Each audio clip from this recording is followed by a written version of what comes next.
Hi guys, it's Ivan from the Tesla Stock Channel here, and I've come across some really interesting numbers comparing Tesla to Ford and GM that I haven't heard anyone else talk about yet, so let's get straight into it.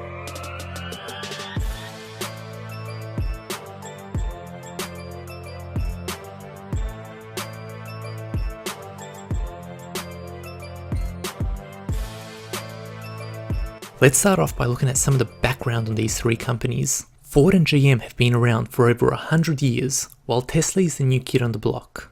The market cap, or the total value of the company, as of August of 2019 shows Ford at 34 billion, GM at 50 billion, and Tesla at 40 billion. And here's where things start to get interesting. Ford has 38 billion in cash on hand, while GM has 24 billion compared to Tesla's 5. However, look at the levels of long-term debt and total liabilities Ford and GM have. So keep these numbers in mind as we'll come back to them later. Now let's have a look at revenue. And it looks like Ford is making some nice progress here with 5 straight years of revenue growth. But when you look at the big picture, they are only getting back up to the same levels that they had in 2006. Meanwhile, their vehicle sales have declined for 3 years in a row. As for General Motors, their revenue hasn't gone anywhere over the last 5 years. And when you zoom out, we can see that their revenues are on the same level as they were back in 2008. And just like Ford, they have had declining global vehicle sales over the last 2 years.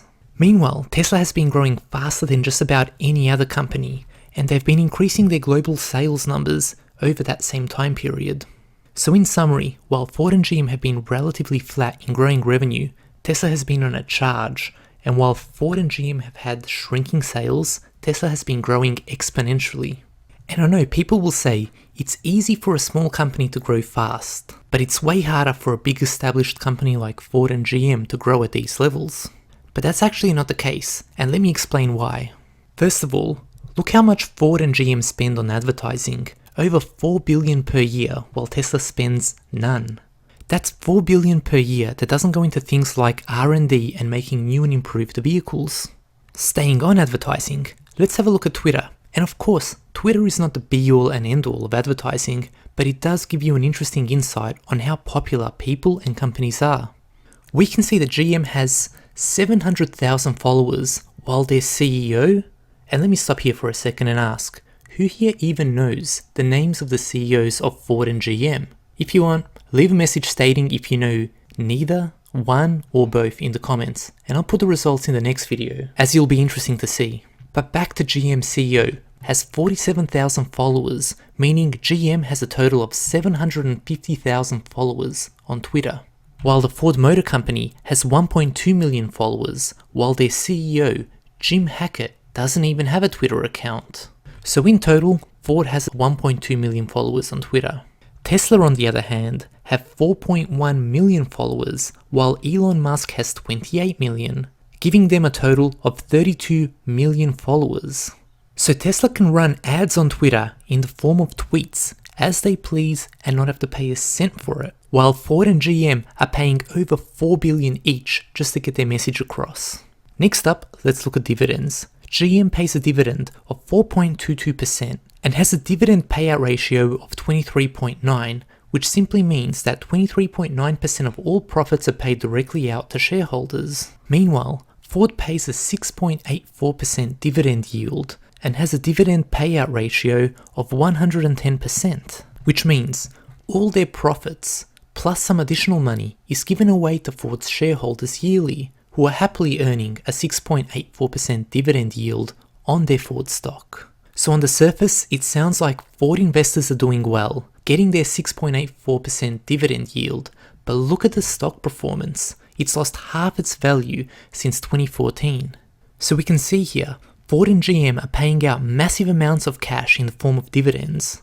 And feel free to correct me if these numbers are not 100% accurate, because I used 2018 net income multiplied by the current dividend payout ratio, but regardless, the point stays exactly the same, which puts Ford's CEO between a rock and a hard place, having two tough options.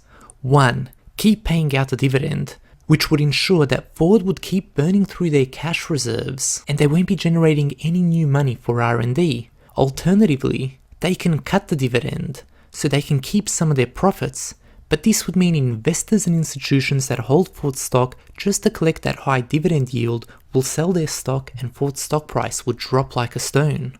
And if the stock falls, the shareholders will demand that the CEO gets fired. So all incentive is to keep the status quo. Yet, I have spoken to many people stating that Tesla is a risky stock, and that Ford is a much safer investment as they have been around for over 100 years, they sell more cars, they're profitable, they pay great dividends. However, feel-good statements aside, Ford stock has halved in value since 2014, could crash at any point if they cut dividends, their sales are shrinking, and they don't appear to be investing in the future, which makes them far more risky as far as I'm concerned. The other decision Ford has to make is, do they invest in EVs or keep the status quo? If they decide to go all in with EVs, then that would be a massive cost in R&D and new equipment. Plus, they would probably have to cut dividends as they will need to spend their profits on EV development, as opposed to giving it all away to shareholders so that they don't burn through their cash reserves too quickly. It may also mean that Ford becomes unprofitable for the time that they spend large amounts of money, all of which would tank the share price and result in the CEO losing his job. As we have all seen with Tesla, Wall Street only cares about short-term quarter-to-quarter numbers as opposed to long-term plans. Or alternatively, just keep the status quo, maybe make a small investment here or there, but then they risk competition catching up and slowly losing their market share. When you look at the numbers, Ford pays out about $8 billion, while GM pays about $6 billion in advertising and dividends yearly, which is money that does nothing to make their cars better, or that goes towards R&D that allows them to compete in the future. Meanwhile, Tesla is paying zero in advertising and dividends, and instead focusing on building out new gigafactories, improving their leading battery technology, making new vehicles, building out superchargers across the world, and perfecting self-driving technology, just to name a few. So this is why Tesla is expanding so rapidly, while Ford and GM seem to be stuck doing the same thing over and over.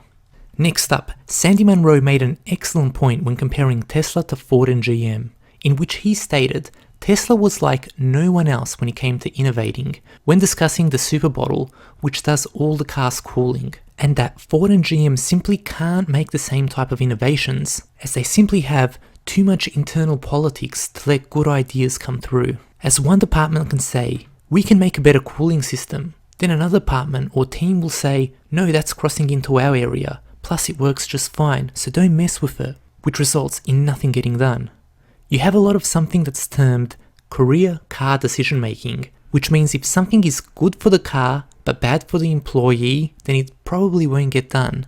So this is not the culture that is likely to compete with Tesla, that on the other hand is consistently finding ways to improve every aspect of their cars and manufacturing process. Then there's the most misunderstood statement regarding Tesla and the EV market, and that is people keep saying that the competition is coming for Tesla.